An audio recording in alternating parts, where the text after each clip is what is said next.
rede está meio devagar, né? Agora sim. Então, boa noite a todas e todos, vou repetir. É um prazer imenso a gente ter a Adriane hoje aqui conosco, nossa egressa, a professora doutora, então, Adriane Sense, professora hoje na Universidade Federal do Rio Grande do Norte.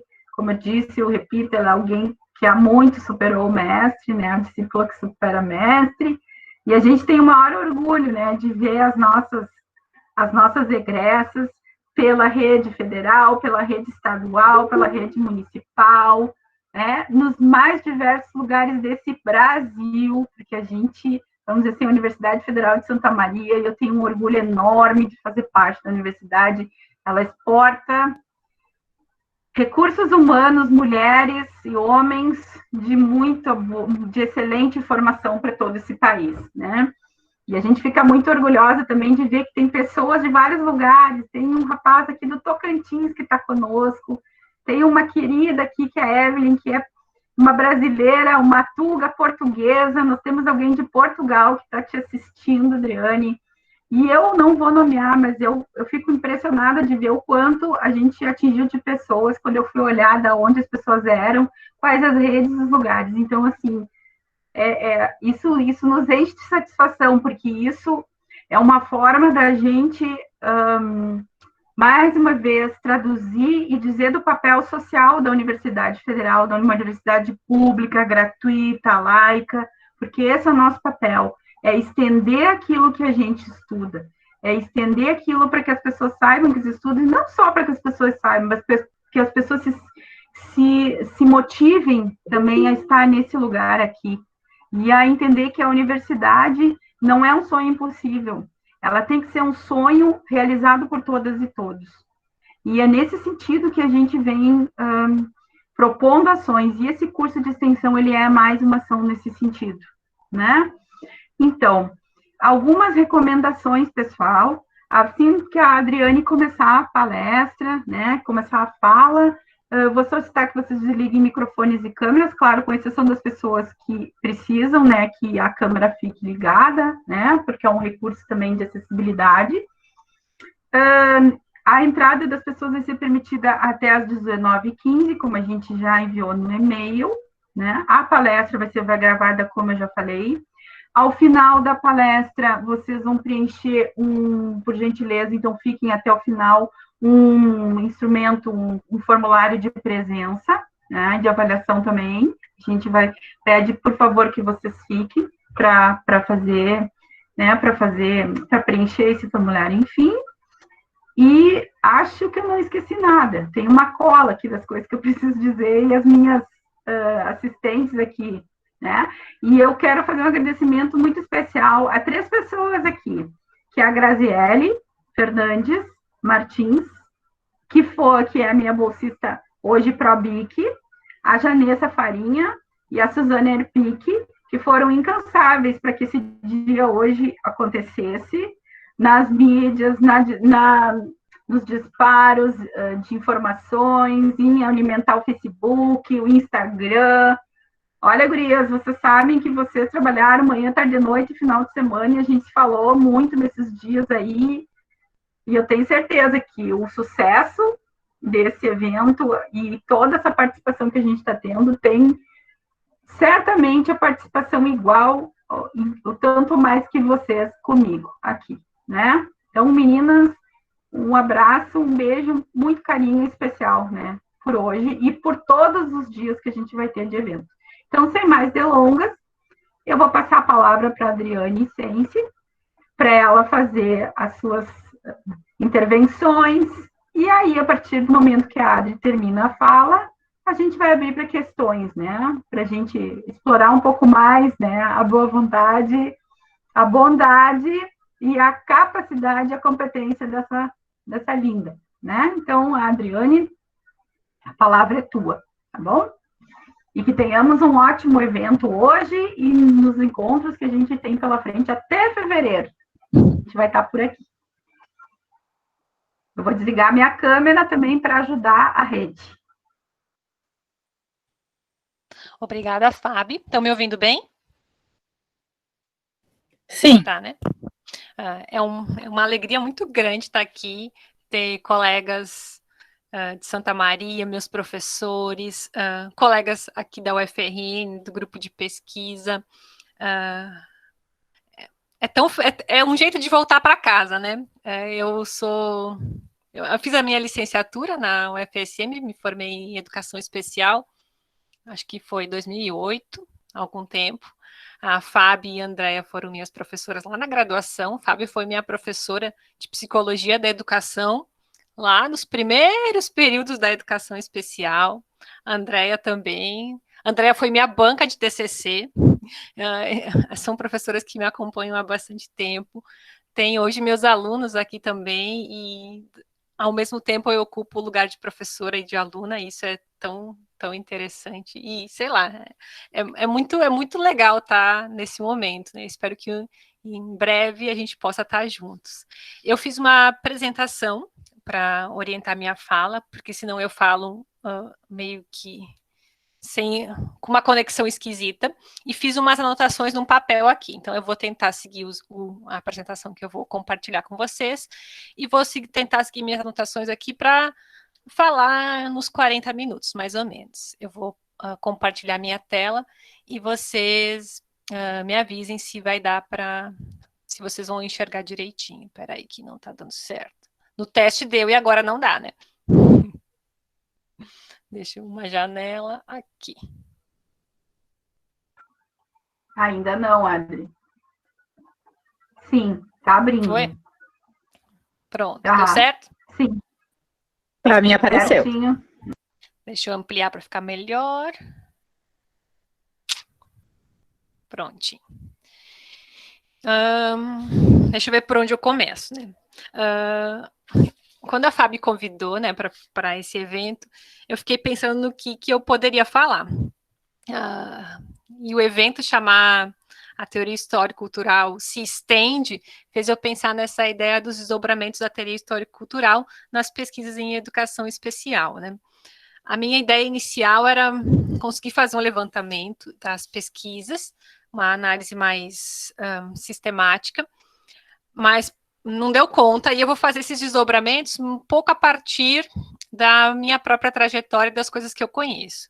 Então, é pensando como a teoria histórico-cultural é ampla, como ela tem características específicas, como leituras diferentes podem ser feitas a partir dela, e é um pouco disso que eu vou compartilhar com você. São alguns desdobramentos,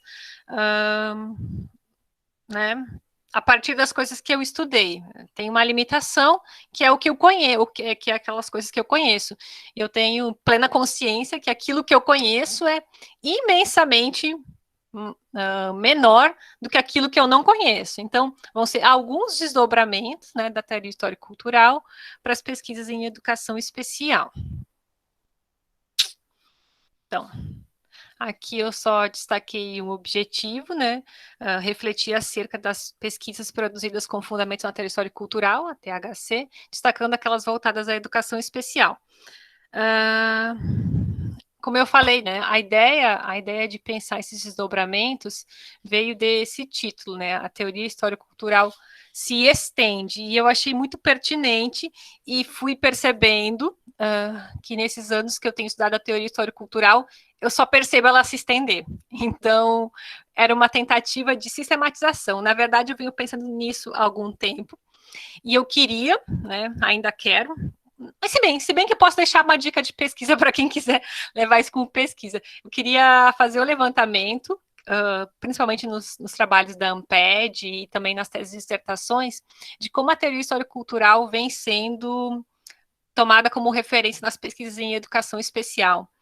Eu tenho uma impressão, e daí é só uma impressão, por isso que precisa de pesquisa, que as pesquisas em educação especial com o fundamento da teoria histórico-cultural vêm ficando cada vez mais consistentes. Se quando eu estava na graduação era difícil encontrar boas pesquisas, hoje, pelo contrário, a gente tem muito material de boa qualidade, estudos aprofundados, e eu queria ter uma noção, né, de quais estudos são esses, e também das abordagens que são tomadas, né, que as pessoas assumem nessas pesquisas. Mas o convite que a Fabi me fez faz bastante tempo, mas eu não consegui fazer essa pesquisa sistemática, esse levantamento sistemático, nem análise. Volta e meia levantava algumas coisas e anotava, mas a correria do mundo do ensino remoto e da pandemia fez com que eu não conseguisse terminar essa análise sistemática. Então, o que eu vou apresentar para vocês, né, como eu falei no início, são desdobramentos a partir daquilo que eu conheço. Peço desculpas pela falta de rigor metodológico, né? Vai ser... Então, acho que para que aquilo que eu vou falar agora, assim, nessa apresentação, se constituísse mesmo numa pesquisa, seria importante um aprofundamento, né? E uma análise sistemática, mas eu acho que o que eu venho estudando na teoria histórico-cultural, desde a época da graduação, dá uma ideia de desdobramentos possíveis, né? Alguns desdobramentos possíveis. Para fazer isso, eu organizei a apresentação em 4 tópicos, bem gerais. O primeiro sobre Vygotsky e a educação especial, situando um pouco, brevemente, os estudos do Vygotsky relacionados às pessoas com deficiência, desenvolvimento das pessoas com deficiência, educação especial, a gente pode dizer também. E falando um pouco dessas pesquisas em educação especial na teoria cultural no Brasil. Daí depois eu vou pensar esses desdobramentos a partir da minha trajetória, né? Pensar como que a teoria histórico-cultural vem se estendendo, né? E nesse terceiro tópico é onde a análise sistemática me faz mais falta, então o que eu vou falar vai ser mais geral. E, por fim, como a teoria histórico-cultural nos dá ferramentas para entender fenômenos da atualidade. Então, é uma organização, como vocês podem perceber, bem ampla. Bom, eu começo situando um pouco sobre os estudos do Vygotsky relacionados à educação especial. O Vygotsky, acho que a maior parte de vocês deve conhecer, ele tem um livro, né, os Fundamentos de Defectologia. Na verdade, é uma compilação de textos do Vygotsky, numa edição em espanhol, que é bem popular aqui no Brasil, né? Esses fundamentos de defectologia vão falar sobre a defectologia, que é uma área que no contexto que o Vygotsky viveu, e antes dele também, porque na União Soviética era uma área importante de estudo, é uma área que lá na União Soviética, né, no final do século XIX, início do século XX, se ocupava de estudar o desenvolvimento das pessoas com deficiência. A gente poderia dizer que é algo próximo à educação especial, né? Acho que não é uma tradução equivalente, mas se aproxima, né? O Vygotsky escreveu esses textos que estão em Fundamentos de Defectologia entre 1924 e 1934. São textos que abordam temas diversos, né? É importante dizer também que essa obra não foi uma obra que o Vygotsky organizou como um livro que tem capítulos que se seguem, né? O Fundamentos de Defectologia foi organizado juntando alguns textos, e textos que são de diferentes períodos, e para um leitor menos experiente é bem difícil ler a obra, porque o que ele diz num capítulo é bem diferente do que ele diz no outro, e a gente fica meio sem entender. Então, para entender melhor o contexto dessa obra, Fundamentos da Defectologia, é importante conhecer um pouco do contexto de produção dessa obra, entender que são textos que o Vygotsky escreveu em tempos distintos. Apesar de ser serem textos que vão de 24 a 34, são textos que dá para dizer que são avançados, né, muito avançados para a época. O Vygotsky ele fazia uma crítica ao trabalho das instituições especializadas, né? Nessa época não se falava em inclusão, então Vygotsky não defendia a inclusão, ele fazia, não estava no campo das ideias pensáveis para aquele período que ele escreveu, mas ele fazia uma crítica ao ensino especializado centrado na deficiência dos sujeitos, que limitava as possibilidades desse sujeito aprender com os outros e com a cultura. Nesse sentido, né, dá para pensar que escrever isso em 1924, 27, 26, 30 é bem avançado para a época, né? Ele tem algumas discussões que são muito importantes nessa obra, que é pensar, por exemplo,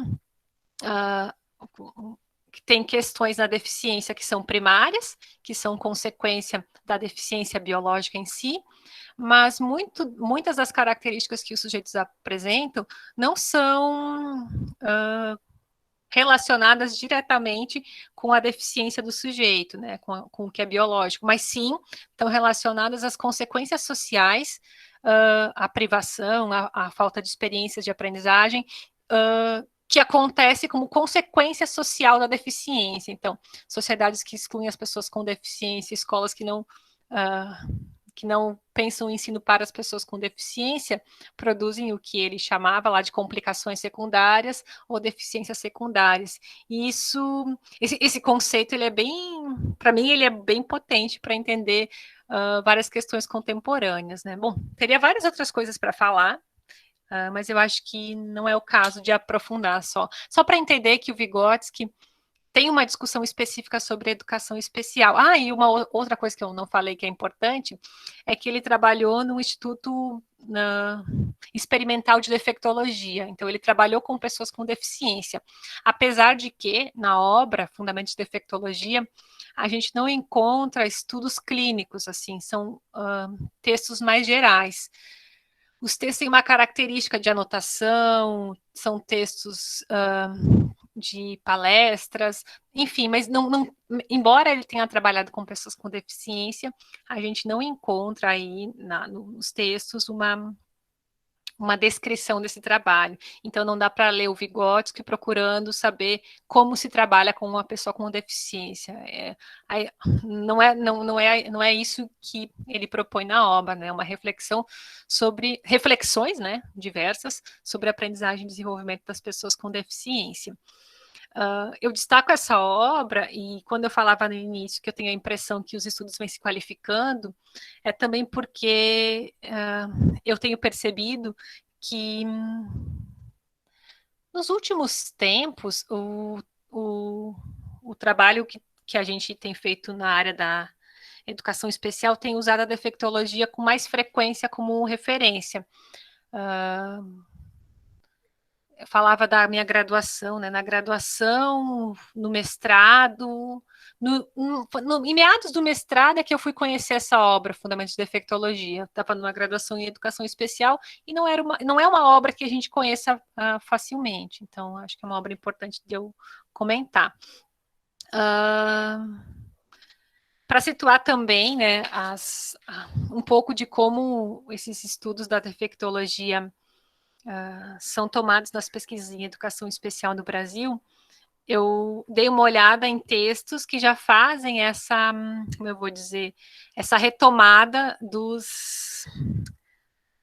já fazem a revisão sistemática que eu queria ter feito. Na verdade, não bem como eu queria ter feito, né?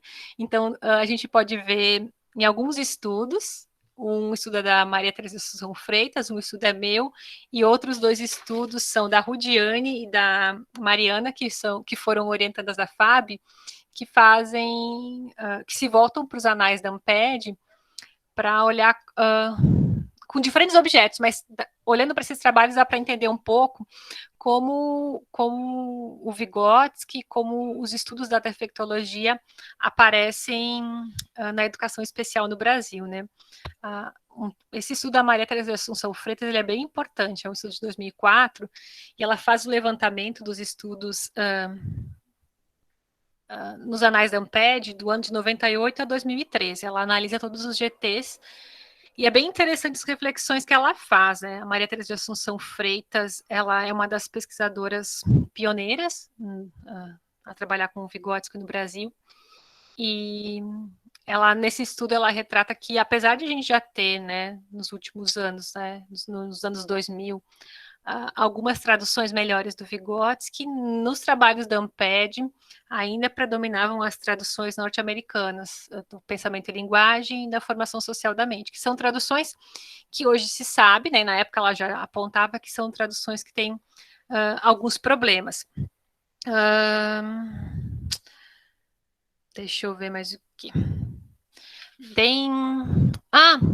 uma anedota, talvez, sobre a Maria Teresa de Assunção Freitas foi que no ano de, deixa eu pensar, 2011, em 2011 eu estive com a FAB na Amped que aconteceu em Natal.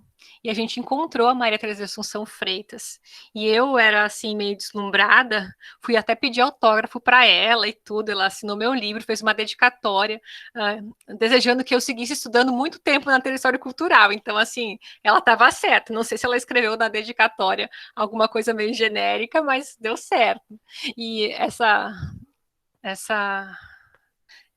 esse evento em especial que eu encontrei ela e eu e a Fábio fomos participar de um evento da Amped foi muito importante, porque foi um evento da Amped que aconteceu em Natal, né? Foi a primeira vez que eu fui para um evento tão grande. Não sei se a Fábio lembra, eu estava morrendo de medo de apresentar a minha pesquisa do mestrado na Amped, com um monte de gente que era minha referência, mas... Lembro, sim.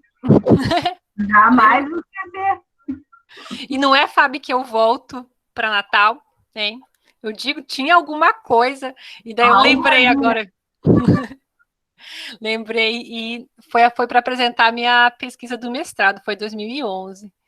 Depois eu fui para uma outra Amped, que foi em 2015, e nesse evento eu estava no doutorado já, e eu tentei fazer um levantamento de como na verdade, era um texto que tinha um outro objetivo, né, era trabalhar a defectologia, mas eu cheguei a fazer um levantamento de como os estudos do GT15 e do GT20 abordavam a defectologia, né, porque eu tinha uma impressão, e é isso que eu quero seguir estudando, pelo menos para eu ver se é só uma impressão ou não, que a gente, na educação especial, acabava estudando sempre os textos do Vygotsky mais gerais.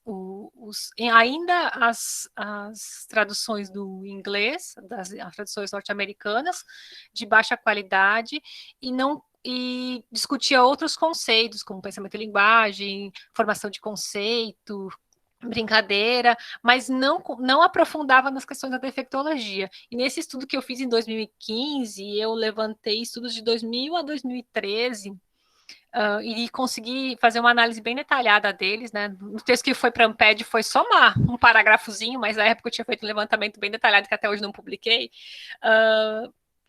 Eu analisei todos os textos e não só olhando citações, olhando a densidade, né? Como eles abordaram, como os escritos de Vygotsky sobre a educação especial apareciam nesse texto.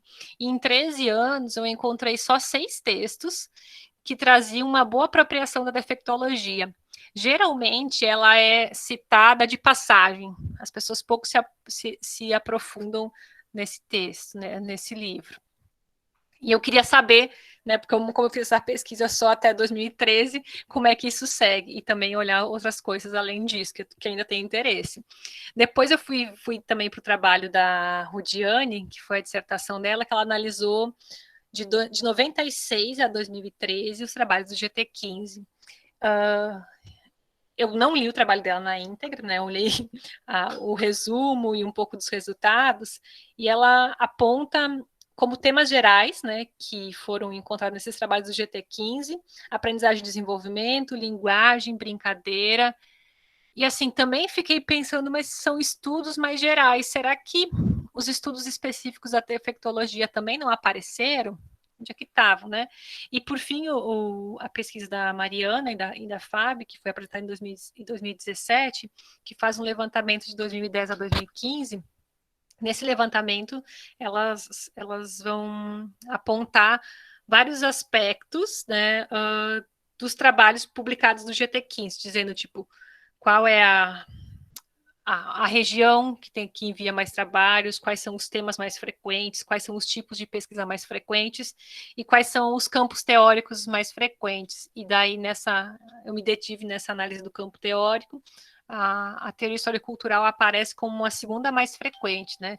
Só perde para a perspectiva pós-estruturalista e para trabalhos que não indicam a perspectiva teórica, né? Que não definem essa perspectiva. Então, Bom, não queria ter aprofundado tanto trabalho, não aprofundei, né? Esses trabalhos e outros, eles podem nos dar uma noção do Vygotsky aqui no Brasil. Também tem algumas teses que vale a pena ler, né? A tese da Sônia Shima Barroco, a tese da Adileia Sarmento, também que fazem que aprofundam, né, a defectologia e nos ajudam a entender também como esses estudos chegam no Brasil. Então, o Vygotsky escreve num contexto da União Soviética 24 a 34, e no Brasil a gente vem tentando se apropriar desses estudos desde os anos, sei lá, 70, 80, 90, até os anos 2000 de uma maneira mais precária, e nesse último século de uma maneira um pouco mais aprofundada.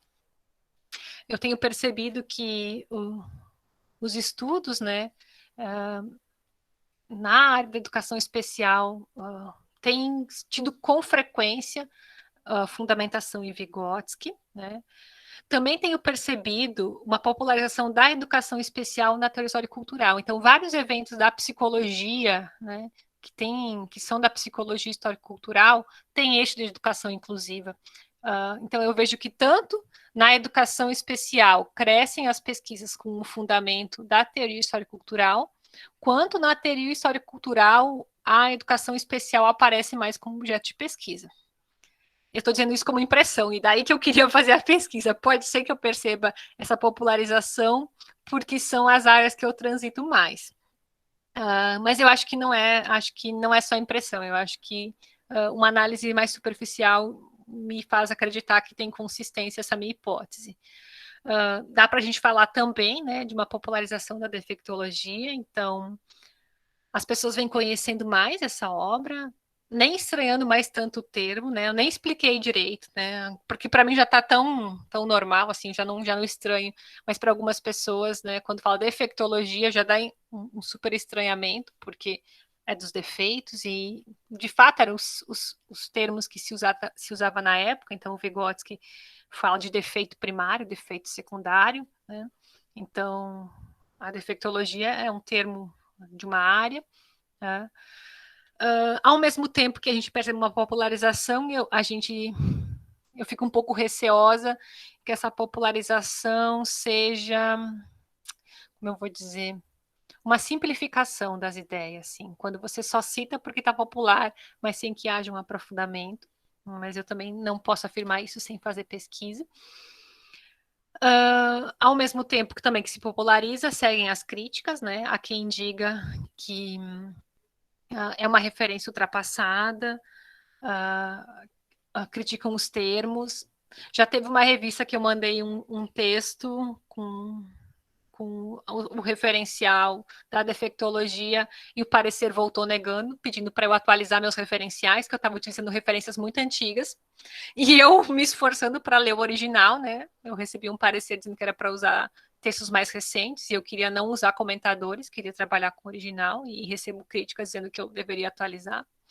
Então, esse tipo de crítica a gente ouve também.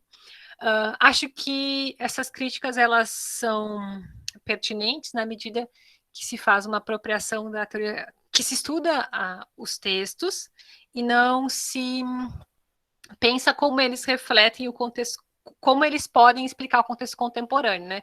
Também não basta estudar uma obra de 24 e tentar enxergar o contexto hoje tal e qual. Então, sempre que a gente estuda textos que são de outros períodos, há que se entender que eles foram produzidos num determinado contexto histórico-cultural, né? Se a gente quer ser coerente com a teoria histórico-cultural, tem que entender que as obras, né, e os autores também são de um tempo histórico e de uma cultura específica. E se eu vou estudar um outro contexto e uma outra cultura em outro tempo histórico, eu preciso pensar os princípios daquele autor para entender o contexto contemporâneo. Então, às vezes eu até entendo alguma dessas críticas, porque nem sempre a gente consegue tomar o devido cuidado para, não digo atualizar, mas para contextualizar uma obra que é de um outro contexto. É claro que para fazer isso não é simples, né? Tem várias dificuldades no estudo do Vygotsky, em especial nos estudos dele da educação especial. Para começar, a gente não tem a defectologia traduzida para o português. Algum tempo atrás eu ouvi falar que as pessoas estavam tentando traduzir, ia sair uma edição em português, mas eu não conheço essa edição. Se ela saiu, eu não conheço. A gente tem um material em espanhol que é mais ou menos acessível, mas o livro também não é assim tão fácil de encontrar. A escrita a escrita dos textos, ela é uma escrita de difícil compreensão. O Vygotsky, ele não tenta ser didático ele é, porque na hora que ele vai escrever sobre algo, na hora que ele vai falar sobre algo, ele aplica o seu próprio método. Mas não espere encontrar no texto dele deficiência é 2 pontos de uma definição. Para trabalhar com pessoas surdas, faça. Não, isso não vai estar na obra dele, não é esse tipo de reflexão que ele faz. As ideias, elas estão, né, os conceitos, eles estão desenvolvidos com um método, ele apresenta ideias de vários outros autores também, que muitas vezes a gente não conhece, então tem dificuldade também de entender do que ele está falando, porque ele faz a crítica e a análise de vários outros, e se a gente lê desatento, até pode achar que ele está concordando com o outro quando ele aponta isso do outro, mas não, ele vai lá, fala toda a ideia do outro teórico, para depois ir e discordar e avançar dessa ideia. Então, os textos também não são textos de uma leitura mais simples, por isso também eu acho que demora um tempo para a gente se apropriar. Alguns textos da defectologia são textos que eu estudei várias vezes, e cada vez que eu vou estudar, eu vejo outras coisas, eu penso diferente, eu percebo outros aspectos, então acho que também tem um pouco disso, né, de uma dificuldade desses estudos serem mais frequentes e serem estudos mais sólidos, porque o estudo a partir desse referencial não é assim tão simples. Deixa eu ver, deixa eu olhar aqui minhas anotações para ver o que eu tinha que falar. Faço anotação e depois nem olho para elas. Tá vindo um barulho da rua, vocês estão ouvindo? Não, né? Bom, não, aqui não se ouve nada. Acho que é por causa do meu microfone, tá? Tem alguém botando uma música aí bem alta na rua. Nem agora. Parece tipo telemensagem. Ai, coisa. Tá, deixa eu voltar para cá, então. Para falar dos desdobramentos da teoria histórico-cultural, eu tive a ideia, né, de pensar a partir dos meus próprios estudos. Eu assumo que isso é enviesado, né, mas, ao mesmo tempo, é o sentido pessoal que eu atribuo a essa atividade, agora de estar aqui compartilhando a teoria histórico-cultural na educação especial. Eu espero que isso também tenha um significado relevante para os demais, né? Mas eu vou tentar falar um pouco da trajetória, mas não autobiográfico, tentar falar das obras, né? Quando eu fiz a licenciatura em educação especial, na graduação a gente estuda Vygotsky, a Fabi é a professora, e a gente trabalha com vários conceitos básicos do Vygotsky, trabalha com comentadores, mas não tem condições de, na graduação, ou pelo menos, né, eu não trabalhei com os conceitos da defectologia, ou ler especificamente o que o Vygotsky fala sobre a educação especial, né? E eu fui aprofundar um pouco mais nos textos no estudo do Vygotsky, no TCC, né, que eu até coloquei o título aqui, tive que ir para o meu Lattes procurar o título das coisas que eu não lembrava mais, né, que foi Pensamento e Linguagem e Dificuldades de Aprendizagem, e a Andrea, que está aqui, foi minha banca nesse TCC. Na época, né, eu estudei os comentadores tradicionais, estudei a Marta Coll, o Baqueiro, a Rego, e os textos do Vygotsky de tradução norte-americana, o Pensamento e Linguagem e a Formação Social da Mente. São textos que têm problemas, mas na época era o que eu dava conta e, assim, permitiu com que eu tivesse com que eu conseguisse construir reflexões mais ou menos consistentes, né? Na época eu estava bastante afetada, né? Querendo entender melhor algumas questões do estágio que a gente fez, que se fazem dificuldades de aprendizagem. Não sei se na graduação em educação especial ainda tem esse estágio, mas na minha época a gente tinha um estágio em dificuldade de aprendizagem. E as questões que desencadearam o TCC foram questões desse estágio, né? Então, hoje eu olho para o que eu escrevi e acho que até, né, foi bom. Mas se eu tivesse que pensar outros desdobramentos, eu ia entender que eu poderia ter estudado coisas que já na época já existiam.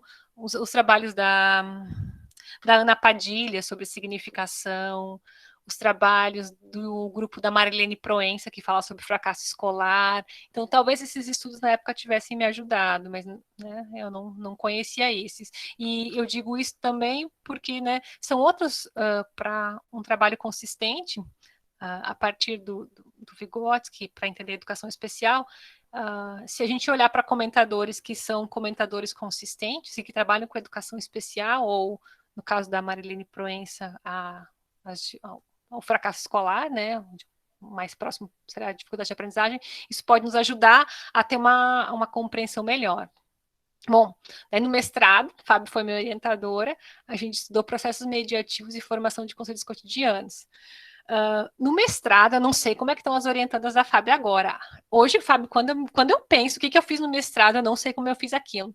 Eu fazia leitura dirigida com a Fábio, e cada leitura dirigida a gente leu um tomo. Sei lá, numa leitura dirigida a gente leu o tomo 2, na outra a gente leu o tomo 3, e num componente de numa disciplina, que a Fábio, que era, acho que era a disciplina optativa, a gente leu o tomo 5. Então, no mestrado, eu li pelo menos 3 tomos do Vygotsky. E assim, daí minha cabeça deu um boom, né? Se antes eu só conhecia as obras de tradução norte-americana, quando em pouco tempo eu começo a ler muita coisa de uma qualidade bem melhor, que é o material que está em espanhol, eu começo a ver que era muito mais amplo, muito mais denso e muito mais potente do que aquilo que eu imaginava quando fiz meu TCC. Além disso, né, no mestrado, a gente estudou outros desdobramentos, a gente estudou o Forsten e também estudamos o Gonzalez Rey, né, Fábio? Daí, da época, eu nem conhecia direito o Gonzalez Rey. Daí, depois, desses caminhos todos que a vida dá, fui conhecer ele em outros eventos e fui descobrir que ele é um pesquisador super, quer dizer, era, né, porque ele faleceu faz pouco tempo, acho que uns 2 anos, mais ou menos. Um pesquisador super reconhecido internacionalmente. Mas, né, nesse período do mestrado, muita coisa apareceu, e hoje, né, quando eu fui escrever sobre, eu fiquei pensando, mas, nossa, eu trabalhei em formação de conceitos cotidianos, podia ter trabalhado com Davidov, né? Pensamento teórico, pensamento empírico. Podia ter trabalhado com o Oriosvaldo Moura, que trabalha com atividade orientadora de ensino, porque eu trabalhei com as crianças, com formação de conceitos matemáticos, e o professor Oriosvaldo Moura trabalha principalmente com matemática, e aquilo que eu fiz é parecido com o que ele chama atividade orientadora de ensino. E eu, nossa, né? Desdobramentos que na época não dava conta de perceber, mas hoje também percebo, né? E também acho que não dava conta de estudar mais coisas do que eu estudei. Depois, quando fui para a escola, né, terminei o mestrado e uns meses depois fui trabalhar numa escola do campo como professor de recursos multifuncional em Veracruz. E daí, nesse período na escola, fiquei na escola 1 ano, mais ou menos, 2011 ao início de 2012. Passei a ver na minha prática, né, passei a entender a escola a partir dos conceitos e me explicava muito, me ajudava muito a entender o desenvolvimento dos meus alunos e pensar o trabalho com eles, os conceitos como zona de desenvolvimento proximal, a ideia de deficiência primária e secundária, pensamento e linguagem, né? Era uma escola do campo, no interior de Veracruz, então eram crianças que tinham uma outra cultura, e quando eu digo uma outra cultura é para valer mesmo, porque tinham crianças que chegavam na escola só falando dialeto alemão, não falavam português, e eram crianças que todo mundo chamava, que todo mundo apontava como tendo deficiência, e eu pensava, não é deficiência isso é secundário, isso não é primário, e o que eu tinha estudado, né, no mestrado, foram minhas ferramentas para pensar minha prática como professora na escola. E desde essa época, eu me dei conta que eu passei. Acho que antes já fazia isso, mas quando a gente está em práticas de ensino vai ficando mais claro. Que a gente passa a olhar para os contextos, para os fenômenos, a partir, né, com o filtro, né, com os óculos da lente, com os óculos da teoria que a gente estuda. E isso, para mim, sempre foi muito potente, sempre foi muito importante. Ao mesmo tempo que eu estava na escola, eu fiz a especialização em gestão. E eu acho que também isso ampliou demais o que eu entendia da teoria histórico-cultural, porque eu passei a estudar também sobre a organização do ensino, sobre o sistema educacional e buscando referenciais coerentes com a teoria histórico-cultural. Foi nessa época que eu conheci a pedagogia histórico-crítica, né? Que eu acho também que tem muitas contribuições para a gente pensar o ensino a partir da teoria histórico-cultural. Então, se a gente acha que no Vygotsky não encontra uma diretriz mais pedagógica, quando lê o material da pedagogia histórico-crítica, consegue encontrar uma discussão um pouco mais próxima. E eu fui conhecer mais a fundo isso na especialização. Também conhecer as discussões do Libânio. O Libânio também tem um estudo aprofundado em Davidov, teoria da atividade. E, assim, me abriu um outro tanto de ideias. Espera aí, a teoria história cultural não olha só para o desenvolvimento das pessoas com deficiência. Eu posso olhar para outros fenômenos, eu posso olhar para outros objetos e entendê-los a partir da teoria. Então, também, né, foi bem importante entender esses outros desdobramentos.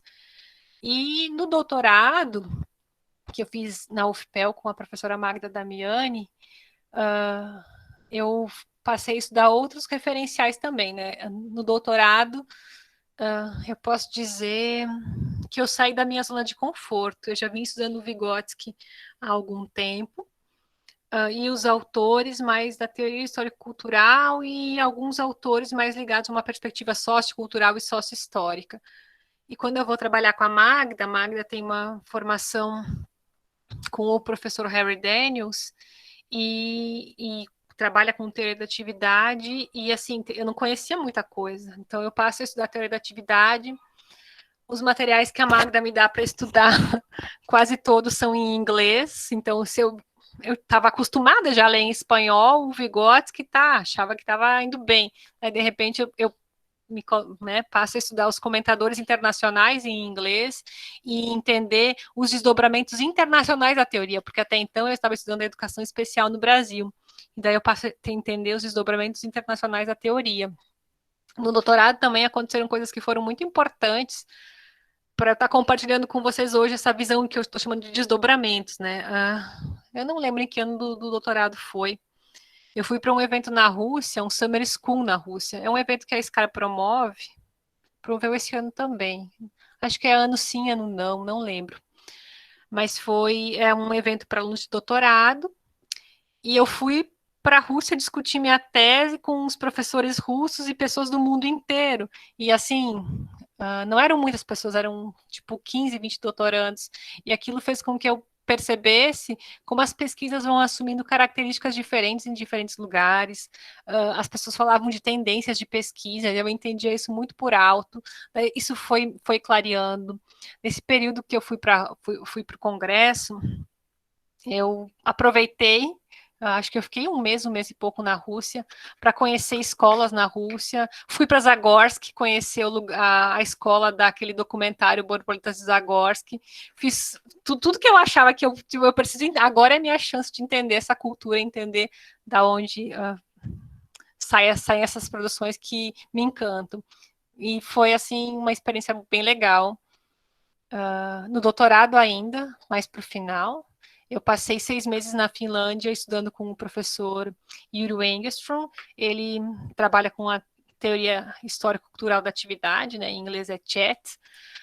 E era algo que eu também não conhecia.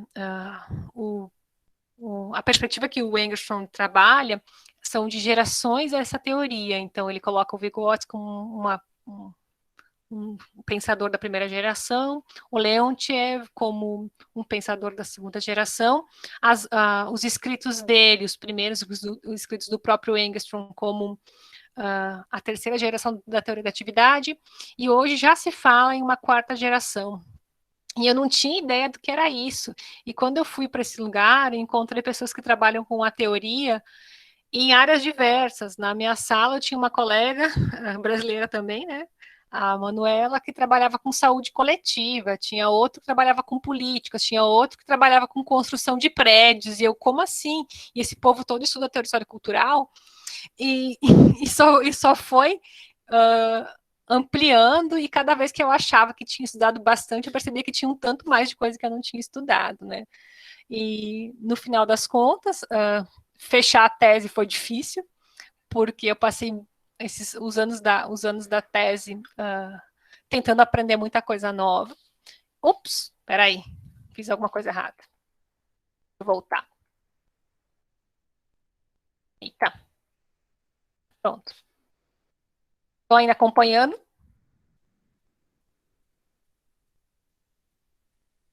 Sim, Adri. Tá. Tranquilo.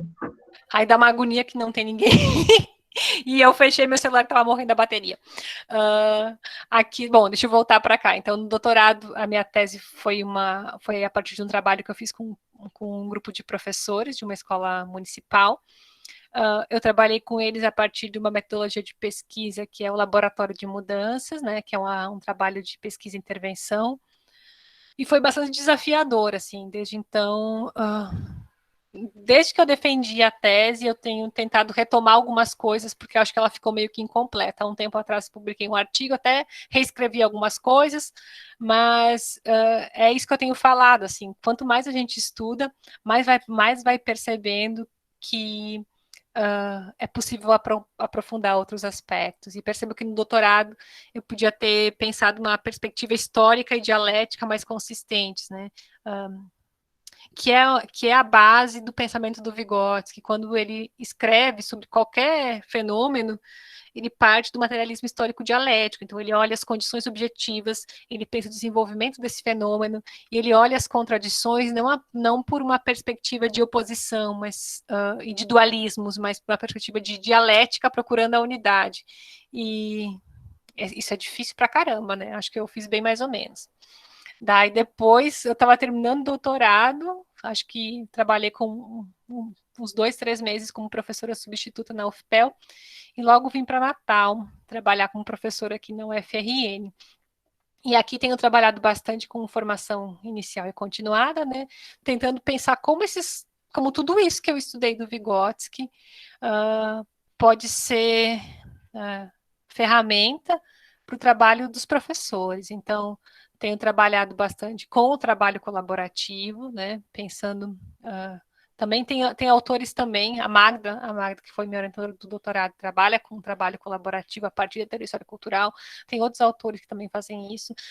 Tenho tentado pensar a organização do ensino para a inclusão, refletindo acerca de planejamento individualizado, planejamento coletivo. Bom, muitas coisas ao mesmo tempo, né? Trabalhando com os professores, enfim.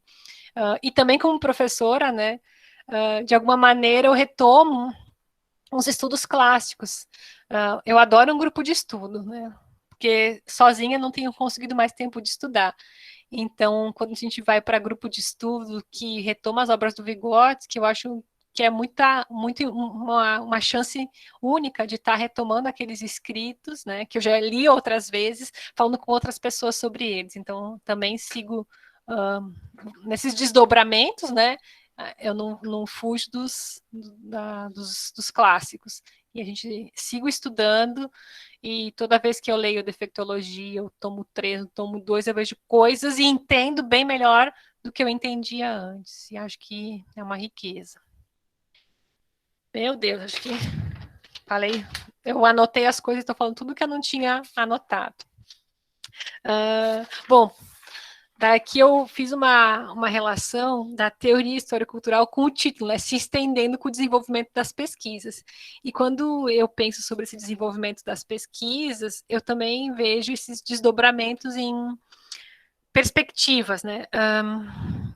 Como eu falei antes, eu fui me dando conta mais desses desdobramentos, dessas diferenças entre linhas de pesquisa, né, de autores que pesquisam Vygotsky, mais para o doutorado. Antes eu não tinha muita clareza, eu percebia que diferentes comentadores falavam coisas diferentes, mas eu não entendia muito bem essa questão dos desdobramentos teóricos da obra do Vygotsky. Esses apontamentos que eu faço aqui, sociocultural, sócio-histórico, história-cultural, teoria da atividade, teoria história-cultural da atividade, ou teoria da atividade história-cultural, são os que são mais frequentes, né? Nem estou colocando aqui aqueles nomes que eu acho que já são superados, como sócio-interacionismo, sócio-construtivismo, esses nomes da teoria que meio que equiparavam o Vygotsky ao Piaget, né? Como se fossem quase a mesma coisa, mas o Vygotsky coloca o social. Um negócio assim, não, isso já acho que já está mais, quer dizer, espero que já esteja superado. Mas essas perspectivas que eu aponto, além delas, podem ter outros nomes dessas variações. Representam correntes que trabalham com as ideias do Vygotsky no Brasil e também no exterior, né? Tem gente que olha para esses termos, para essas correntes, e percebe divergências, questões de diálogo impossíveis, né? Eu já tenho uma posição um pouco diferente. Eu acho que cada um desses dobramentos, né, aprofunda aspectos diferentes da obra do Vygotsky, e acho que não são excludentes, não é porque você trabalha com leu um texto do autor que se coloca com uma perspectiva sociocultural que você não pode trabalhar com teoria da atividade. Eu não acho que as coisas não se misturem. Entendo que são diferentes ênfases na obra da leitura na leitura do Vygotsky, e acho que ajuda a saber o que cada um destaca, porque nos dá chaves de leitura. Então, por exemplo, e é isso que eu estou falando, vai ser bem geral. Se vocês quiserem saber mais, tem um material que eu até consultei para escrever isso, que é o do Harry Daniels. Ele tem 2 livros em português, ele tem mais livros em português, mas tem 2 que são bem fundamentais, que é Vygotsky, a pesquisa, e Vygotsky, a pedagogia. São livros esgotados, eu consegui comprar em estante virtual, essas coisas assim, mas são livros que ele dá um apanhado geral da teoria no contexto internacional. Então, um pouco do que eu escrevi foi a partir dos nomes que ele usa, mas tentando traduzir para os termos que a gente usa mais no Brasil. Então, em linhas gerais, dá para pensar que as correntes que se colocam como socioculturais ou socio-históricas, elas têm uma ênfase na mediação semiótica, no signo, né? Mediação semiótica, signo, desenvolvimento do significado das palavras, conceitos. Então, é uma corrente também que está ligada mais aos norte-americanos, né? O James Vert. Não sei no Brasil que a gente poderia apontar. Os estudos ligados à linguística, a linguística aplicada, são bem próximos dessa perspectiva sociocultural, né? Ou socio-histórica. Depois eu coloco o termo história-cultural, que é o que eu venho colocando, né, no título, e a gente vem usando com mais frequência, até porque histórico-cultural, teoria histórico-cultural é a expressão que quem estuda as traduções do Vygotsky, quem estuda o contexto soviético, diz que é a tradução mais adequada porque o Vygotsky produziu, né? A limitação do russo vai nos acompanhar a vida toda, então a gente tem que acreditar em quem estuda o contexto, em quem estuda a tradução, né? Acho que é o termo também que é mais usado no exterior, que é Cultural Historical Theory. E uma coisa que é importante dizer, o Vygotsky não é a única referência na teoria histórico-cultural. Aqui abaixo eu coloquei, né, as contribuições do Leontiev, do Luria, do Euconin, Davidov e outros. O Vygotsky, ele é acho que o nome que tem mais destaque nessa teoria, mas ele não é o único nome. E também é importante dizer que nem toda a obra do Vygotsky é histórico-cultural. a teoria histórico-cultural, a psicologia histórico-cultural era o que se tentava produzir na época como uma nova psicologia, uma nova, né, que explicasse o novo homem soviético. Mas os textos do Vygotsky, que são das suas primeiras produções, por volta de 24, e tem alguns que são até antes disso, se diz que eles não são da teoria histórico-cultural ainda.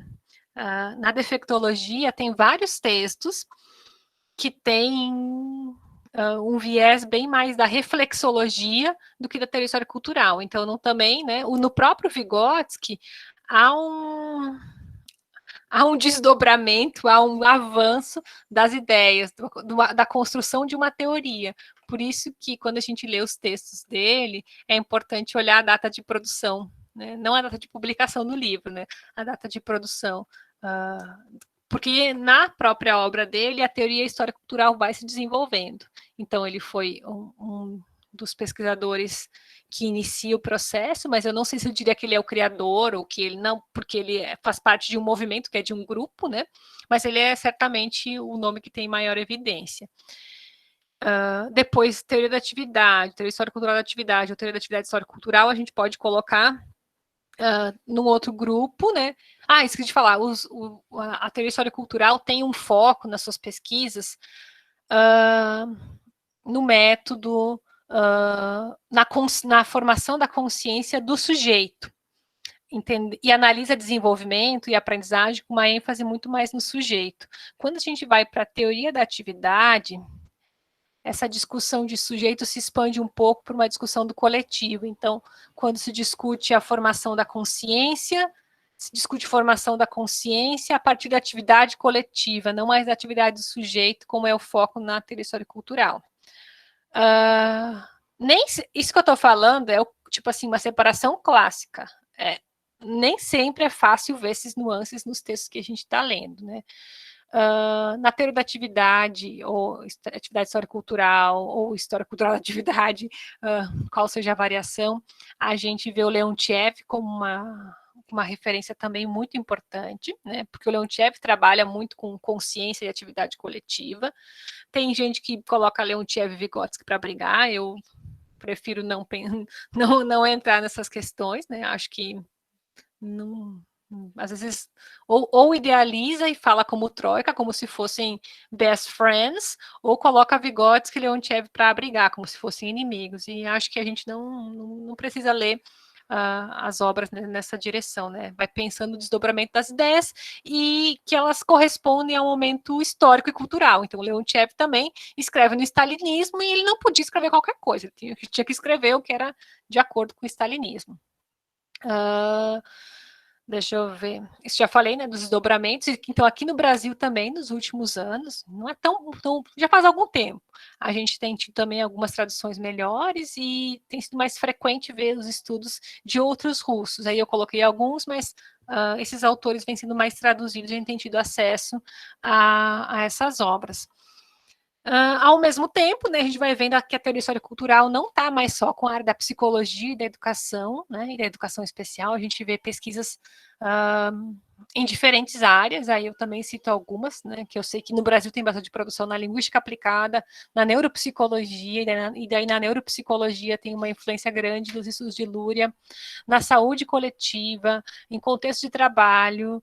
Escrevi isso e lembrei que sexta-feira tem uma live com o Engstrom e a Sanino, que é a esposa dele, também uma pesquisadora da teoria histórico-cultural da atividade, e eles foram convidados por um grupo de São Paulo, da USP, acho que trabalha com saúde coletiva. Então, também em outros contextos, que não só da educação e da psicologia, a gente tem visto a teoria histórico-cultural. Também tenho visto bastante nos ensinos, né, o trabalho com a teoria histórico-cultural, no ensino de física, no ensino de língua estrangeira, enfim, né?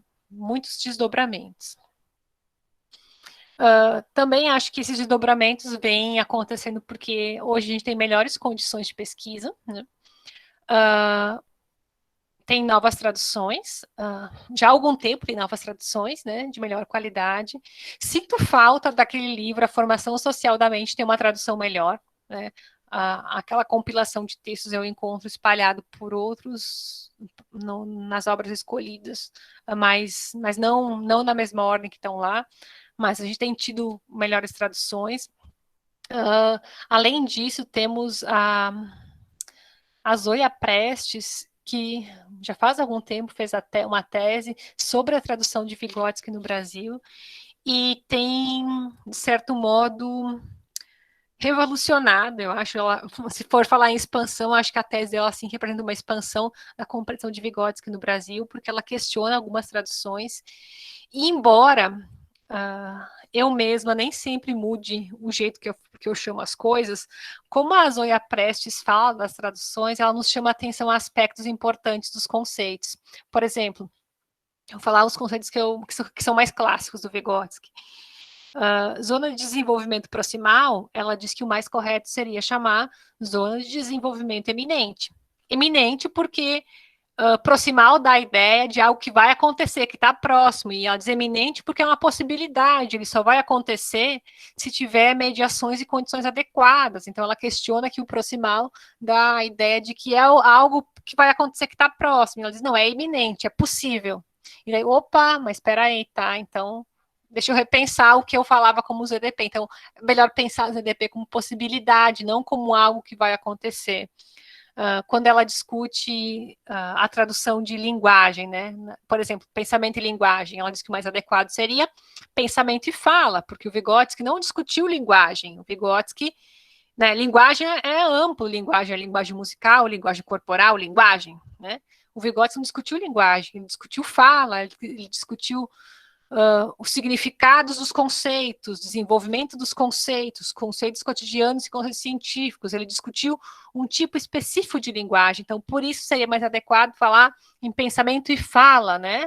Não em pensamento e linguagem. Ela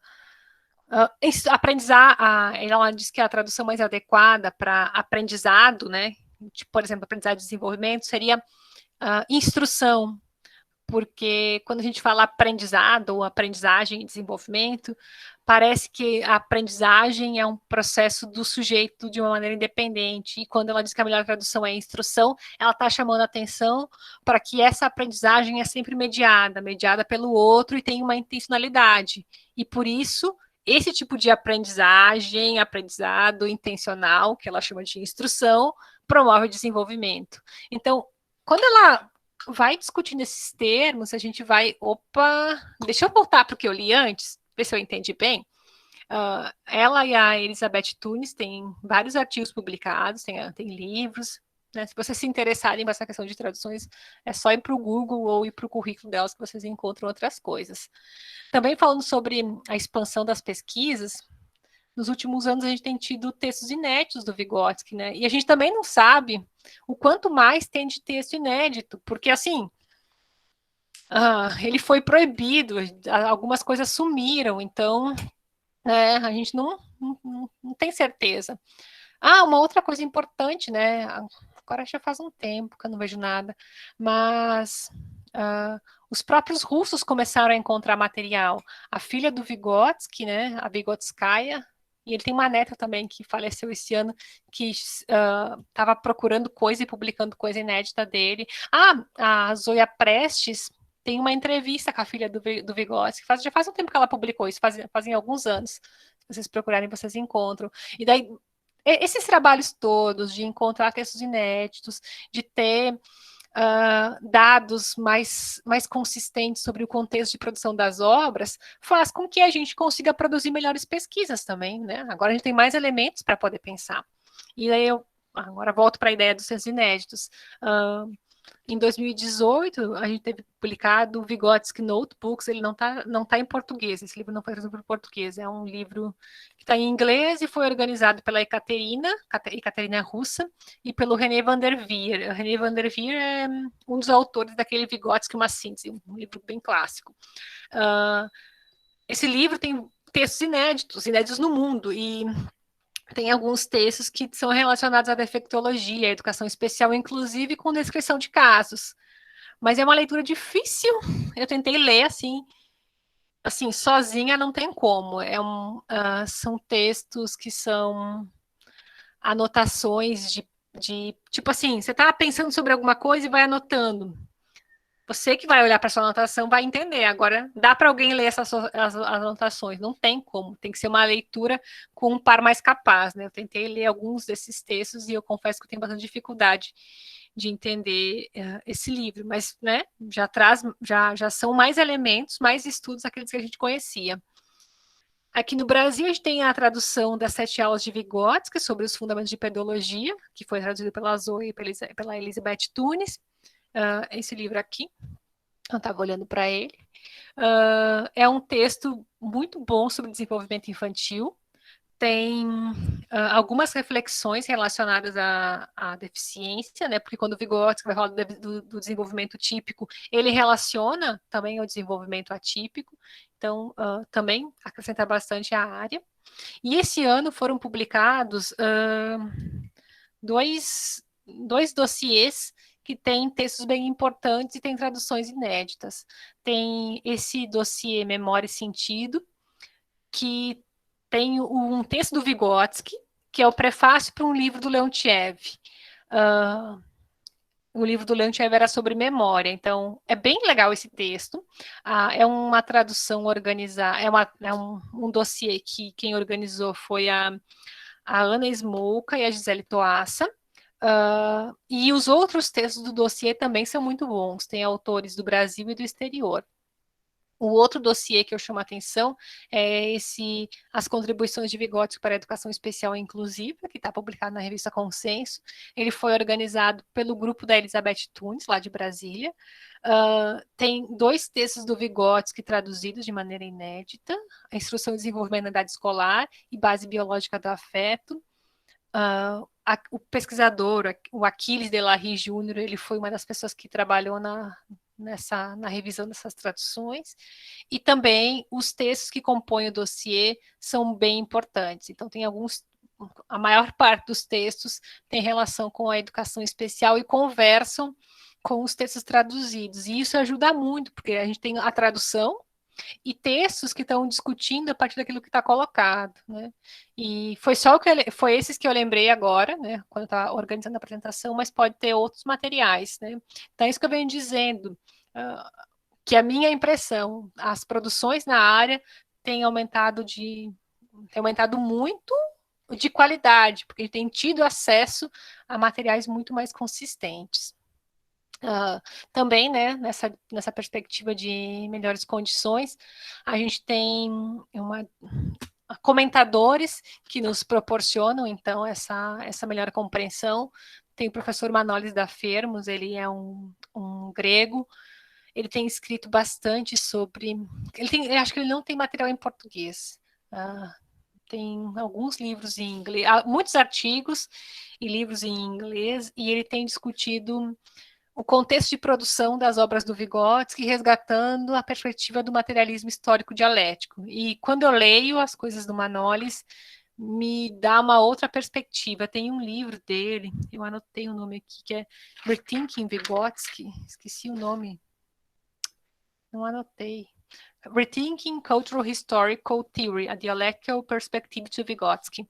É um livro de 2018 dele. Tem uma discussão da produção do Vygotsky, vai discutir a periodização, colocando outros elementos. Dá para entender como a teoria histórico-cultural se desenvolve no Vygotsky a partir de uma perspectiva do materialismo histórico-dialético. É muito bom. A Gisele Toassa tem feito um pouco isso também. Há pouco, ela estava com, não sei se acabou, eu tentei participar, mas não consegui. Ela estava com um curso livre sobre Vygotsky. Ela tem trabalhado também com traduções, acho que ela passou um tempo na Rússia levantando material. Tem a Zoya, que eu já comentei, né, que ela tem discutido as traduções, mas desde a tese dela, ela já produziu muita coisa nova, então a tese é tipo só o início das pesquisas dela, vale a pena olhar o que ela produziu na sequência, tem bastante coisa importante. Também falando sobre a expansão, né, das pesquisas, eu percebo que os brasileiros têm participado muito das comunidades internacionais que discutem o Vygotsky. Eu tenho uma inserção maior na SCAR, eu sei que a SCAR não reúne todos os pesquisadores que trabalham com Vygotsky, né? Tem muitos outros grupos e também pesquisadores independentes, mas olhando a SCAR, a gente, que é a International Society for Cultural Historical Activity Research, os membros da SCAR, o país que mais tem representantes é o Brasil. Sempre que a gente vai para sempre que eu vou para algum evento que tem relação com a SCAR, tem muito brasileiro, assim, você pode se conhecer ninguém que vai encontrar algum brasileiro, tem sempre brasileiro na SCAR. Os pesquisadores brasileiros, eles têm não só participado, têm tido centralidade nas discussões, então tem o Adolfo, que tem participado ativamente, a Fernanda, a Cissa, tem muita gente que tem trabalhado e sei lá, aquela história de espírito de vira-lata, né? Acho que a gente tem que superar. A produção brasileira é de boa qualidade, é reconhecida no exterior. Tem gente que fala até que o futuro da teoria é o Brasil. Tem tanta pesquisa em diferentes perspectivas no Brasil que os brasileiros têm tido, sim, certa notoriedade. O que nos falta, né? A nossa maior dificuldade ainda é conseguir produzir em inglês para que a nossa produção seja reconhecida, mas na medida que a gente tem conseguido nas pós-graduações entender a importância de produzir também em inglês, a gente tem conseguido uma interlocução importante para a nossa aprendizagem e também mostrar que o que a gente produz aqui é importante. Também, né, nas condições de pesquisa, as pesquisas são interdisciplinares, eu falei há pouco, né, você vai pesquisar teoria história cultural, tem educação, psicologia, assim como ainda as áreas mais presentes, mas tem muitas outras áreas que têm representatividade. As próprias pesquisas em educação especial, eu percebo que tem uma diversidade, e tudo que você está falando, percebo, é o que eu queria pesquisar, né? Que eu achei que ia conseguir fazer para hoje. Porque a gente vê que tem os estudos que são da própria obra do Vygotsky, a gente percebe que tem estudos que são tipo estudo de caso, estudos voltados para a formação de professores, estudos voltados para educação especial com interface com a saúde ou com a neuropsicologia. Então, até mesmo nas pesquisas em educação especial com base na teoria histórica cultural, a gente vê uma diversidade de pesquisas. Bom, para que essas pesquisas que se vêm produzindo, né, tenham consistência, é preciso, como eu digo aí, aprender os princípios né, os princípios da teoria histórico-cultural. E daí é entender o método, a coerência entre teoria e método, entender que não adianta ler o livro do Vygotsky e escolher uma citação bonita e colocar num texto, aquele teu texto, se você não compreender os princípios da teoria, só uma citação não vai ser coerente, né? Melhor nem citar. Então, acho que quando a gente consegue estudar o autor e aprender esses princípios do método, por exemplo, o desenvolvimento, para analisar qualquer objeto ou fenômeno, eu preciso entender o desenvolvimento desse fenômeno, eu preciso entender a gênese, né, o desenvolvimento genético, eu preciso entender as condições objetivas daquele fenômeno, daquele objeto, preciso entender a cultura, o tempo histórico, o que está relacionado, quais são as contradições, né, a parte da dialética, e procurar uma unidade de análise consistente, né, então, fazer uma pesquisa aprendendo os princípios não é fácil, não são tantos que conseguem isso, mas eu tenho visto com mais frequência. E aqui eu cito alguns eventos contemporâneos, né? Fenômenos contemporâneos, para os quais a gente pode ter um olhar mais adequado, né? Mais adequado não, um olhar aprofundado, se pensar ele a partir dos princípios da teoria cultural. Tem um texto, talvez vocês conheçam, da Flávia Faisal Souza e da Débora Dainês, foi publicado há pouco tempo, que vai falar sobre educação especial inclusive em tempos de pandemia, né? Tenho visto várias discussões em lives e tal sobre o trabalho da educação especial na pandemia, muitas vezes, quer dizer, acho que na maior parte das vezes, eu vejo falas, né, lives e tal, que trazem muitos elementos da prática, né, mas que não trazem elementos teóricos para compreender aquela prática, né? E isso vai fazendo com que a gente reforce aquela ideia de que a teoria é uma e na prática é outra coisa. E eu acho que não, teoria e prática se complementam, né? Então, acho que esse texto da Flávia e da Débora ajudam a gente a entender, porque é uma discussão que pelo menos eu venho acompanhando em diferentes contextos, e elas fazem uma discussão bem consistente a partir da terceira cultural. Vejo que na educação especial agora a gente tem discutido muito as mudanças nas políticas, né? E aqui eu estou algumas autoras, eu não vi nada que elas tenham publicado mais recentemente, mas vejo, né, e Rosalba já trabalhou com Vygotsky, escrevendo lá tem alguns textos, Mônica Cassara aproxima, a Sônia trabalha com o Vygotsky como referência, e percebo que as coisas que elas escrevem, não, em vários textos e tal, nos ajudam a pensar também essas mudanças nas políticas, né? Entendendo aquilo que eu falei há pouco, o contexto de produção das políticas, as intencionalidades, as contradições, o momento histórico, enfim. Eu coloquei isso porque é algo que vem perturbando as minhas ideias, né? E aí talvez esteja perturbando as ideias de vocês também. Bom, destaco, né, que é aquilo que eu falei no início, que para compreender esses princípios, a gente não pode copiar e colar, né? A gente precisa compreender, e daí sim consegue aprender a teoria e usar com propriedade nos estudos.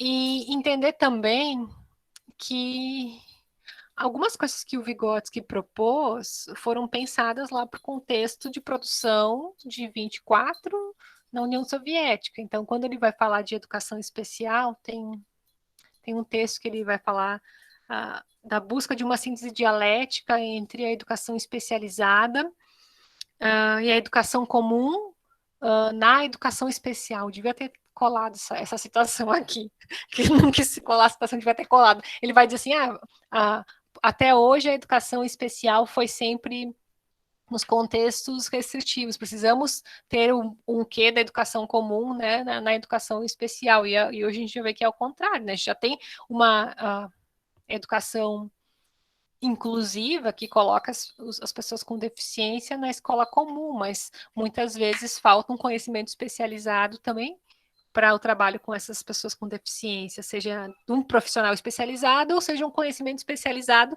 do professor de classe comum, né? Então, enfim, várias ideias, por exemplo, o que o Vygotsky falava sobre a educação de surdos, então, também não dá para repetir o que ele falava sobre, tem alguns textos que ele fala em oralizar o surdo, mas não, hoje a gente já entende que a perspectiva é outra, na época que ele escreveu, a língua de sinais nem era reconhecida como língua, né? Então, avançar um tanto, né? Entender que o que ele produziu está num contexto específico e pensar quais são os princípios que estão sustentando o que ele pensou para entender os contextos contemporâneos, os fenômenos contemporâneos. Já indo para os finalmente, né? Não tenho considerações finais, porque, né, como eu falei, me falta uma rigorosidade metodológica. Eu só termino fazendo uma propaganda de algumas coisas que eu falei, né? Acho que nem falei, mas falo agora. Na Revista Brasileira da Pesquisa Só-História-Cultural da Atividade, é uma revista que começou ano passado. Eu estou trabalhando como uma das editoras da revista, e vocês reparem no nome da revista, né? Revista Brasileira da Pesquisa Sócio-Histórico-Cultural da Atividade. Quando foi feita a discussão para nomear a revista, veio à tona a questão das linhas, né? Peraí, essa revista vai representar quem? E a gente acabou, né, coletivamente decidindo por um nome que junte todos os desdobramentos dos estudos do Vygotsky e dos outros autores russos e de outros autores contemporâneos. Aí a gente já tem 3 números publicados e vocês podem mandar artigos, são muito bem-vindos. A revista deve publicar mais um número no final do ano, né? Ela publica um número no meio do ano e um no final do ano. E é muito importante a contribuição dos pesquisadores. Também dei uma olhada nas produções da revista. Essa visão que eu vim falando dos desdobramentos fica muito clara quando a gente olha para os textos da revista. Tem de tudo um pouco, tem de tudo que é a área. Tem sociocultural, tem história cultural, tem teoria da atividade. E a revista tem conseguido ser representativa de uma comunidade grande. Também quero fazer propaganda do evento da SCAR Internacional, o sexto Congresso Internacional da Teoria Histórica, da Pesquisa Histórico-Cultural e da Atividade. Esse evento está me dando um trabalhão. Era para ter acontecido em agosto desse ano, né, no final de agosto, mas, né, por razões óbvias, ele não aconteceu. É um evento internacional, é um evento que tem uma participação bem grande de estrangeiros, né? Acho que tem mais ou menos, assim, por ser no Brasil, tem muito brasileiro também, mas tem metade, pelo menos, dos participantes são estrangeiros. E não tinha como fazer um evento desse porte, né, em período de pandemia. Então, o evento ele foi adiado para agosto de 2021. As inscrições seguem abertas e, em seguida, provavelmente ainda esse ano, a submissão de trabalhos vai ser reaberta. Então, se vocês não souberam ou não conseguiram mandar trabalho para a edição, que era para ter acontecido em agosto desse ano, a pandemia dá uma chance de ser em 2021. Não abriu ainda para novas submissões, porque a discussão aí está sendo, né, se em agosto de 2021 a gente tem condições de fazer um evento presencial ou se o evento vai ser evento remoto ou evento híbrido. Essa é uma discussão que não está fechada ainda, mas os indicadores têm apontado que evento presencial não é possível, talvez vá ser evento híbrido, presencial e remoto, ou só mesmo, ou, né, um evento online, mas, né, fiquem de olho que vão ter novidades. Também falando de novidades, aqui na UFRN, iniciamos esse ano o programa de pós-graduação em Educação Especial. Eu vi que Valéria estava aí, Valéria é minha orientanda da primeira turma. As aulas começaram em agosto, eu acho que foi em agosto. Foi um ano todo conturbado, né? A gente fez a seleção no início do ano, e quando a gente estava analisando os currículos, veio a pandemia e a gente conseguiu terminar a seleção, né, no tempo que estava prevendo, mas não conseguiu começar as aulas. E começamos as aulas quando a UFRN instituiu um semestre remoto, né, regular. Então, a UFRN agora tem um mestrado profissional em educação especial. Fiquem de olho nas produções. Acho que também tem uma interface grande com a teoria histórico-cultural, porque vários pesquisadores do mestrado têm como diretriz teórica a teoria histórico-cultural, né? É um grupo pequeno, mas eu, a professora Cláudia Kranz e a professora Maria da Apresentação trabalhamos declaradamente com o Vygotsky e tem sido a referência, né, também nos estudos dos nossos orientandos. Ainda sobre propaganda, a Fábio vai ser uma das convidadas desse seminário que está aqui anunciado, Seminário Nacional sobre Educação e Inclusão Social de Pessoas com Necessidades Educacionais Específicas. É um evento que está sendo organizado pelo grupo do programa de pós-graduação. E eu esqueci de colocar aqui, mas já está aberta as inscrições, eu vou mandar para vocês as informações. O Congresso de Inclusão no Ensino Superior, né? É um congresso que também aconteceria aqui em Natal. Vai acontecer de maneira remota no mês de novembro, de 23 a 27 de novembro. Inscrições gratuitas, com participação de vários pesquisadores importantes da educação especial. Passo para a Fábio as informações e ela circula entre vocês. De minha parte era isso, eu espero ter conseguido ser clara. Não sei se eu não confundi a cabeça de todo mundo, se alguém não... Né, se a pessoa era mais iniciante na teoria, deve ter ficado apavorada, mas eu espero ter contribuído de alguma maneira. Obrigada. E esse é meu e-mail, se quiserem podem entrar em contato. Obrigada, Adri.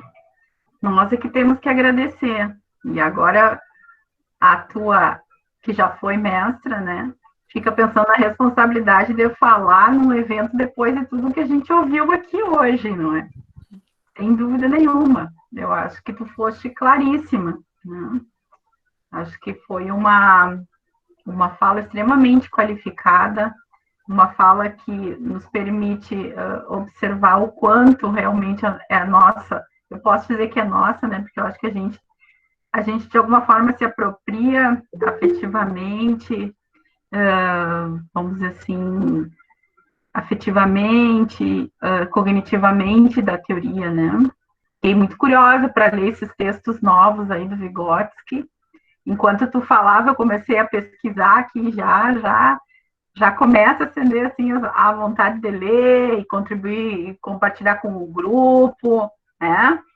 Mas eu não vou me alongar mais, assim. Eu acho que o que tu trazes aqui é uma fala que necessita um momento de reflexão sobre ela, no sentido de que do quanto ela é quantitativamente e qualitativamente importante, porque são muitas informações para a gente refletir, para a gente, assim, decantar, para a gente pensar, porque eu acho que abre uma frente, assim, enorme para a gente pesquisar e para a gente ler cada vez mais sobre, né?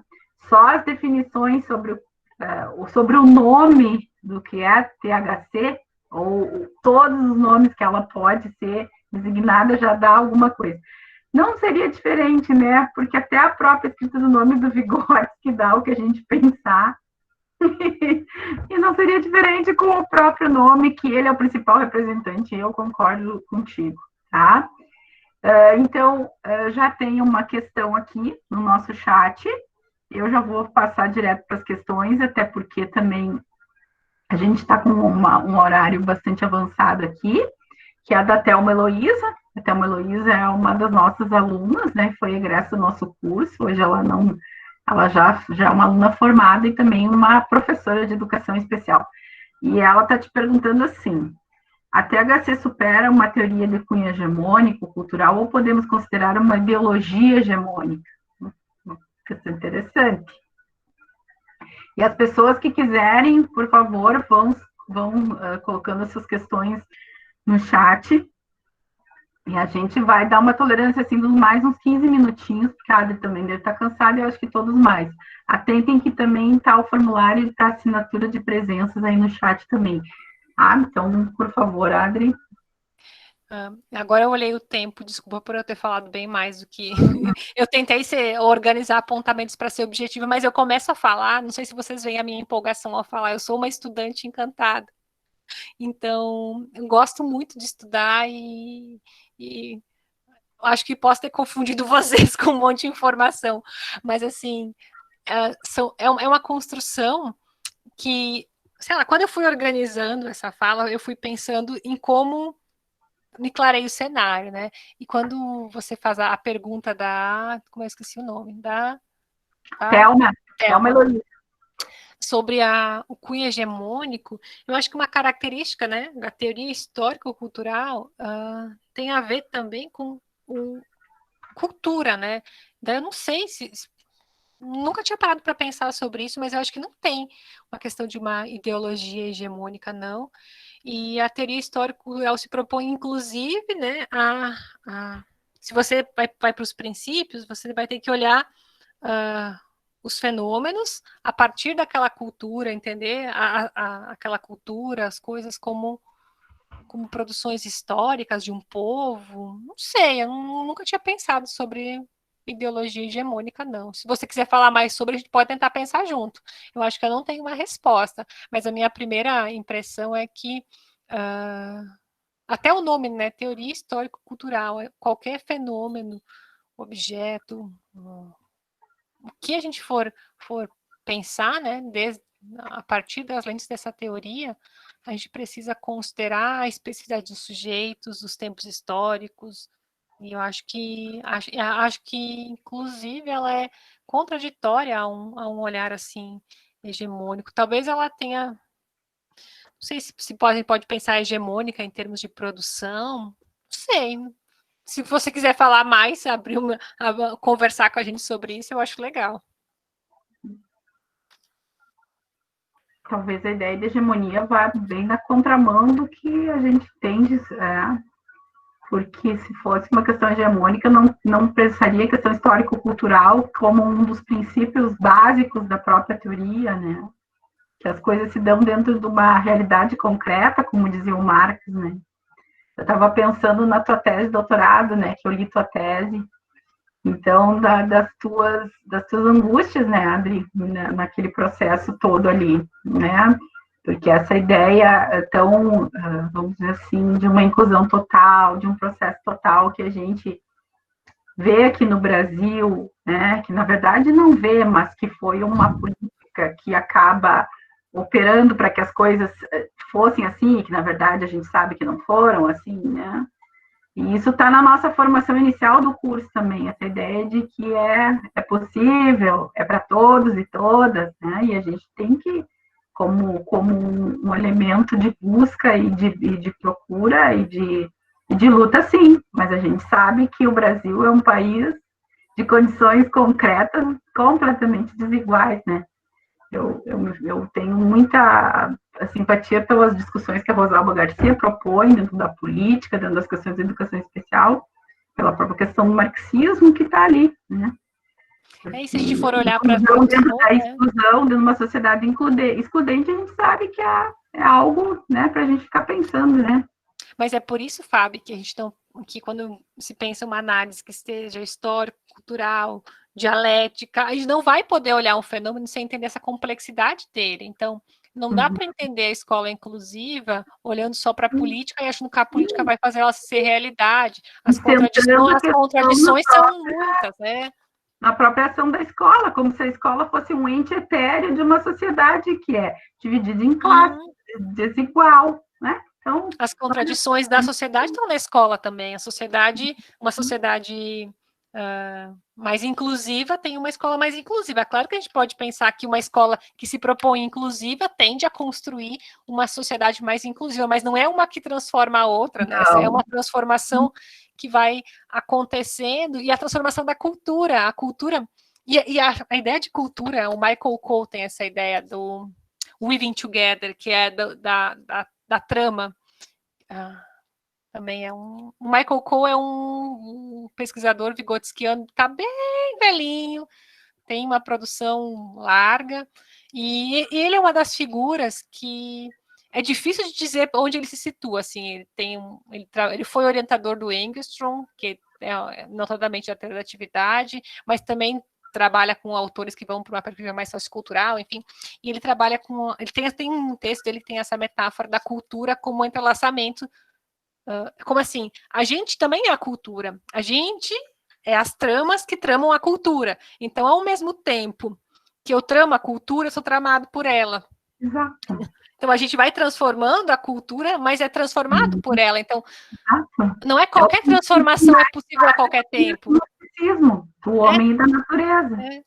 Então, não é qualquer transformação que é possível a qualquer tempo. Não dá para pegar uma sociedade totalmente excludente e querer, nessa trama, ter uma escola inclusiva. Então, a escola faz parte dessa trama, a gente faz parte da trama. Essa metáfora, para mim, é interessante, porque, né, não analisa indivíduo e sociedade como independentes, né? Porque como é que se constitui a consciência humana? São a partir das atividades num contexto concreto, né? Então, o humano, a gente não existe como ser abstrato, existe a partir de condições que são as que tivemos, né? As que tivemos. Virtude da realidade, né? A escola não é etérea.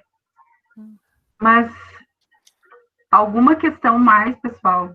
Porque eu estou vendo que as pessoas estão perguntando na questão do horário aqui no chat. Bom, eu entendo que é uma discussão importante, né? Mas também...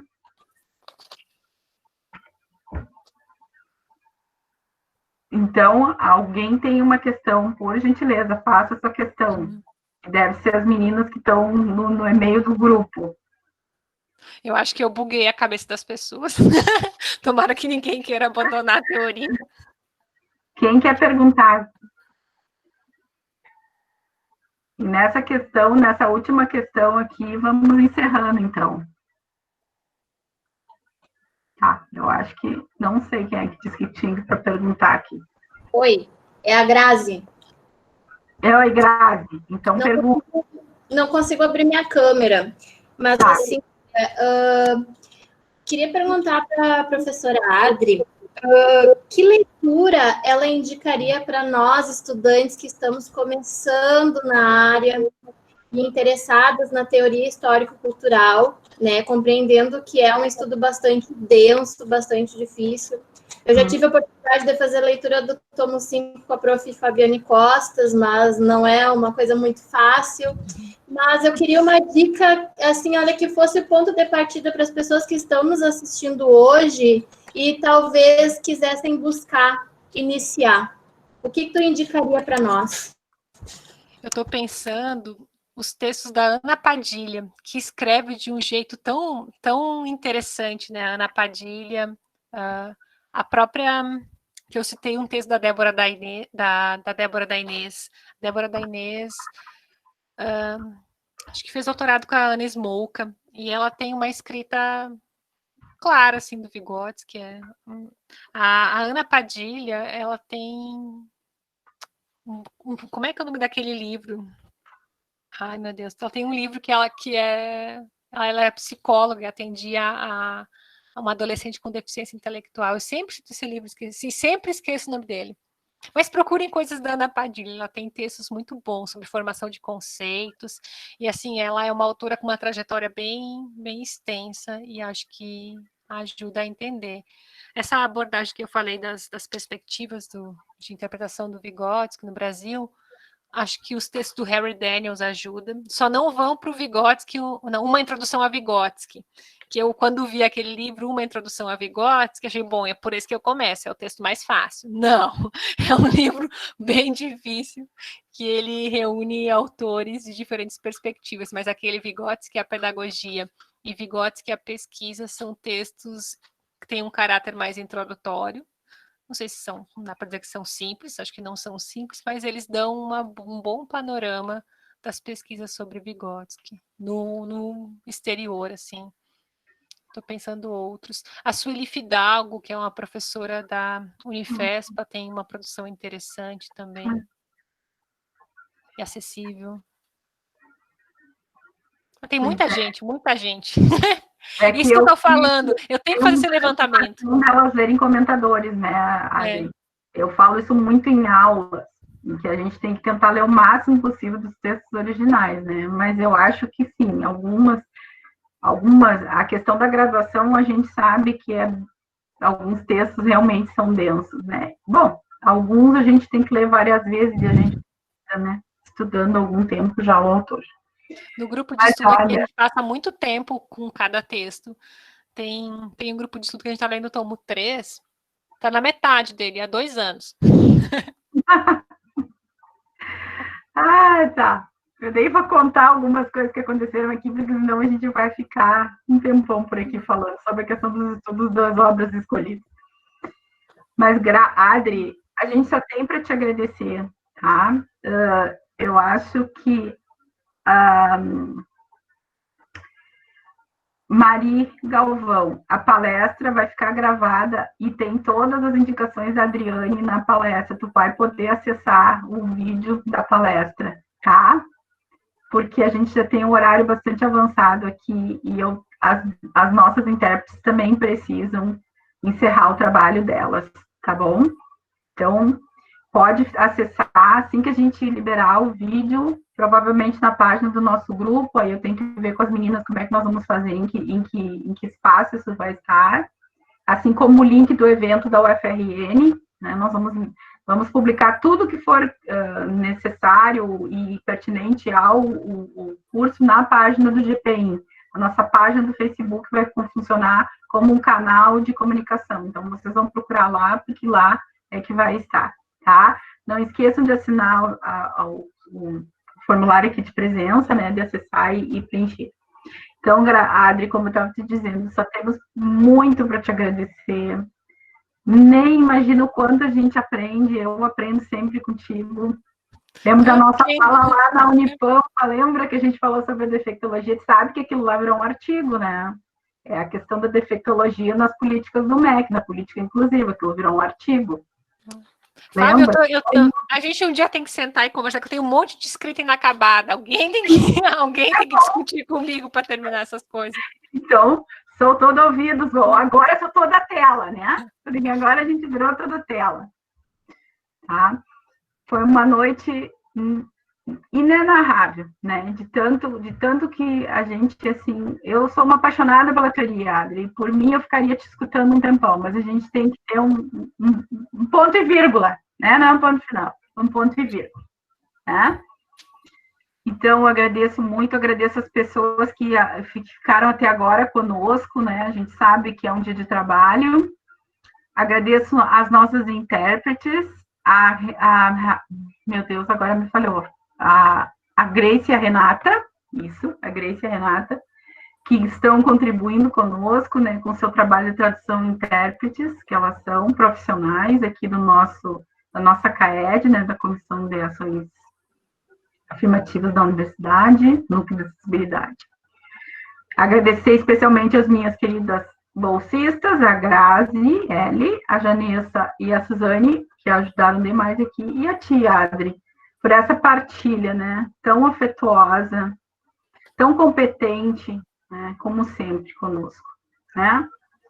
E, assim, as pessoas que se continuarem se interessando pelo nosso evento, o mês que vem a gente tem novo evento, nova palestra, a programação vai estar novamente disponível, as inscrições podem ser feitas na hora, e as pessoas que não conseguiram, porventura, entrarem na palestra hoje, porque a gente avisou que era até às 7h15, ou que se interesse pelos próximos temas, estão convidados a estar conosco agora no mês de novembro, né?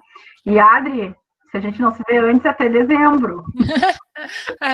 Certo. Eu quero em dezembro. A gente se vê no evento em dezembro. Talvez a gente se veja antes. Agora a gente faz assim, vamos inventar outras coisas, Fábio. Eu vou inventar outras coisas para a gente se encontrar. Nos unir. Os pesquisadores e pesquisadoras da THC têm que ser trabalhadores unidos, né? Então, atividade coletiva.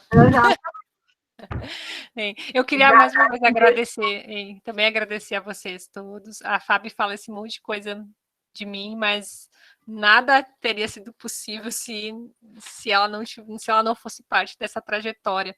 Talvez um pouco do meu encantamento, ou um tanto do meu encantamento pela teoria, venha do encantamento da Fábio por ela, né? Então, a gente vai se constituindo na relação com os outros, não é? Não é assim? Então,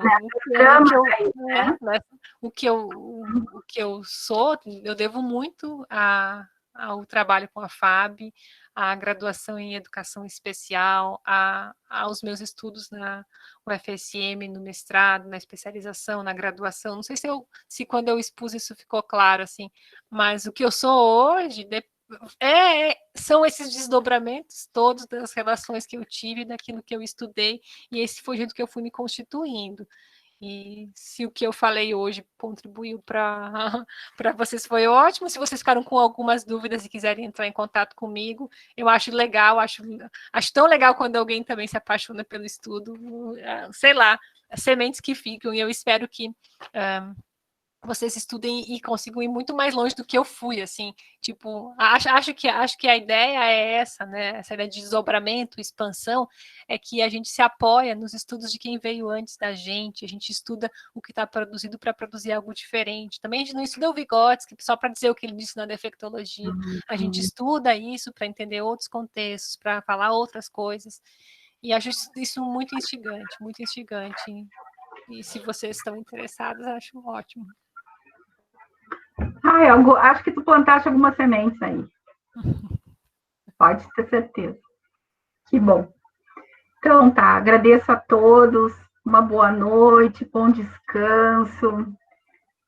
E que a gente tenha um encontro profícuo no mês que vem, continuando a debater, a pensar um pouco mais sobre a teoria histórico-cultural e o Vygotsky e os outros tantos, né, que estiveram ao lado dele e que hoje estão por aí, né, nas diferentes áreas. Fiquei muito surpresa de ver em quantas áreas a THC hoje é uma teoria de base, vamos dizer assim, é uma epistemologia de base, né, que bom mesmo. Obrigada a todas e uma boa noite, então. Boa noite.